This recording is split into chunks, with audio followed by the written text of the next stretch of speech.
Hey there, Mary Sheila here with BioYouth Labs, and I want to talk to you today about how important exercise is for blood sugar stability. So, how important it is for all of us to engage in regular physical activity, both aerobic, like brisk walking or cycling, and even strength training can all help to improve insulin sensitivity and manage blood sugar.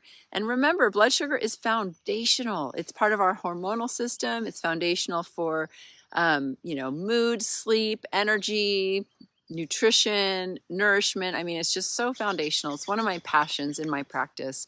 And it's really important. And, the more we move, the more our body can uptake the food, energy that we eat and take into the body.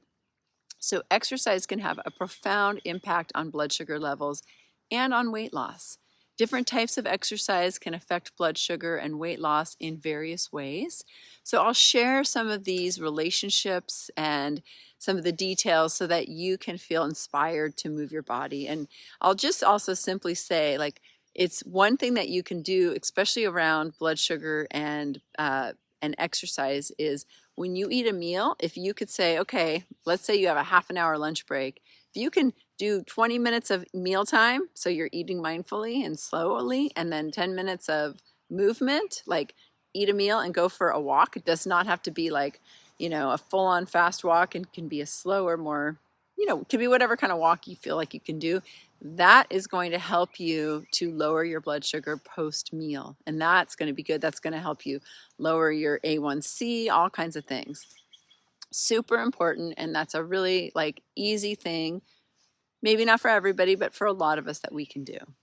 So the first exercise I want to talk about is aerobic exercise. Things like brisk walking, running, cycling, and swimming. Those are all going to increase your heart rate and your breathing rate.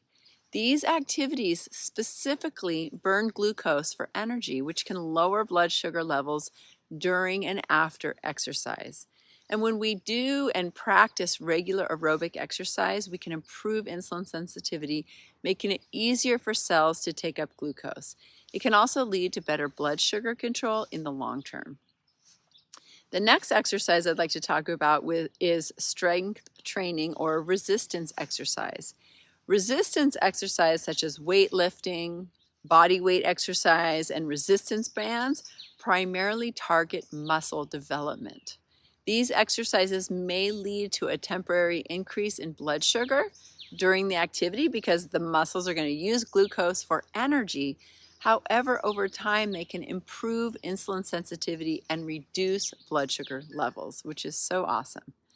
So when you learn to build lean muscle through resistance training, it's going to enhance your body's ability to uptake the glucose. It's going to increase your entire metabolic rate of your body, like how quickly you metabolize, and it will contribute to better blood sugar management, which is essential, right? Like that's the name of the game, as I often say.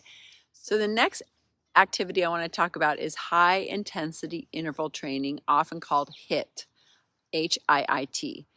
HIIT involves short bursts of intense exercise followed by brief periods of rest or lower intensity activity.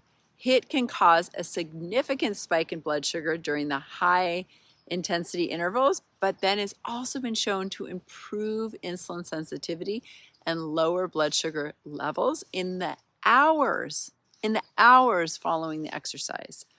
So HIIT is really efficient for burning calories and improving cardiovascular fitness, making it a useful tool for weight loss and blood sugar control. And one of the things you could do, like just real simply, I mean, sometimes people think, okay, I'm going to, go down and do 50 push-ups or as many as I can until I'm exhausted. That's one way of accomplishing HIIT. But that might not be, what everybody can do. Or, maybe you do like a whole bunch of jumping jacks or squats. You could also, if you're going on a walk, let's say you're walking with a friend or by yourself or with your dog, and you could get to a hill and bust up that hill as fast and as hard as you can, right? So maybe you do like a little jog or just a really walk fast. You want to get to the place where you're like, oh gosh, if I was talking to my friend, I'd have to take a little break. I can't quite talk. That is perfect for creating a hit experience, because then when you get to the top of the hill and you level off, everything's going to slow down. But if you can do like 3, whatever kind of hills, or a couple hills, and if you only have one hill, I mean, I live in the mountains, but my little road is kind of flat, but there's a few hills. So I always make it a point to go down these special little driveways so I can bust back up. And sometimes I'll do those little hills twice. I'll just walk back down and come back up a couple times just to get a good workout in there. And then there's a couple other exercises that can also be beneficial to blood sugar. And those are things like yoga and other mindful exercises such as Tai Chi, which really focus on relaxation, breathing, and stress reduction. These practices can reduce stress hormones that can also elevate blood sugar levels, right? So when you lower stress through mindful exercise, this definitely contributes to better blood sugar management and may aid in weight loss by reducing emotional eating, right? So again, we've got aerobic exercise. And remember, regular aerobic exercise will help burn calories. That can contribute to a calorie deficit, which is essential for weight loss. It can also improve metabolism, making it easier to maintain a healthy weight. Strength training will help you to build lean muscles through strength training, and that can increase our resting metabolic rate, meaning you burn more calories even at rest when you have more muscle. And you don't have to be all bulky, And then this can help with weight loss and long-term weight maintenance.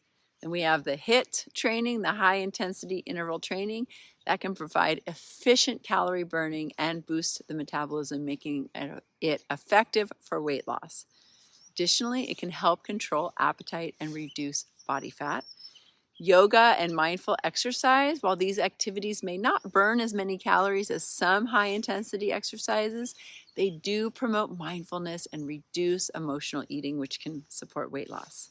So again, we want to exercise and know that it's supporting our blood sugar support. And of course, if you are not sure what's the best for you, you can always consult your medical provider before starting any new exercise, especially if you do have a health condition like diabetes. But I'm sure your doctor is going to cheer you on to, get you in the right mode to start moving your body. And you can always monitor your blood sugar levels during, before, and after exercise to understand how it really is affecting your body. And aim for a mix. If you get into lifting weights, usually it's like 3, maybe 4 times a week. Moving your body with cardio and aerobic, that's usually a good one to do, maybe a little bit on the daily, right? And then a couple days a week of mindful exercise, like the yoga, that's great. And then HIIT also is just a couple times a week, maybe 3 times a week. So you can mix it up, you can have fun, you can do what you love. And I want to just share one thing, because I mentioned a few times, like, sometimes when you start working out, your blood sugar will rise before it falls again. And that is because your body stores sugar. So when there's a need for it in the body, then it's going to increase, and then it's going to, it's going to pull out the stored glucose, which is called glycogen, and then it's going to bring it back down. Okay. Get out there and do it. It's springtime here right now, so this is like the best time to get back on the wagon with your exercise routine. I usually do a little video in the morning. I get up in the morning, I have my exercise clothes like lined up for me, so I just get right into them. I do my workout. And this morning it was early with the recent time change, and the sun was rising, and it was a beautiful morning. So I just took my mat outside. I did my workout outside, at least the second half, when I had that revelation, I should go outside. And it was so beautiful, and it was, a little bit chilly, but it felt amazing. So, treat your body like the king or queen that you are, and exercise it, move it, let it feel alive and vital. And exercise is a great way to get there, and it's so good for blood sugar. Okay, thanks for watching. I hope you have a wonderful day, and I will see you soon. And thanks for being a part of the BioYouth Labs community. Have a good one.